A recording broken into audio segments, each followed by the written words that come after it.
This center is a place for manufacturers to explore and use 3D printing, to bring students of all ages, to get them excited about technology and the advances in manufacturing so they have a vision of a career in these fields.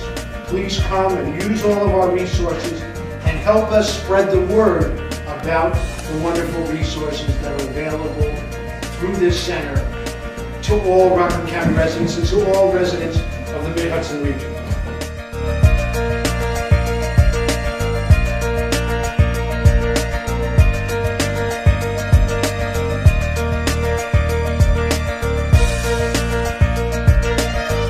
We have to know these days with what all this explosion of knowledge and technology is that we also have to prepare students for the real world of work, and not for a specific job, but for skills, because the job that they may have 20 years from now may not exist.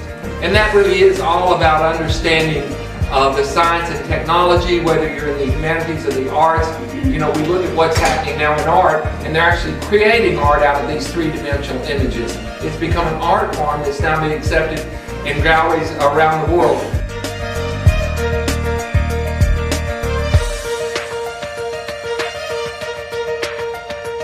This is what it's about, breaking down the barriers to entry, making sure that if you have an idea, if you have passion, you can pursue that and fulfill the American dream.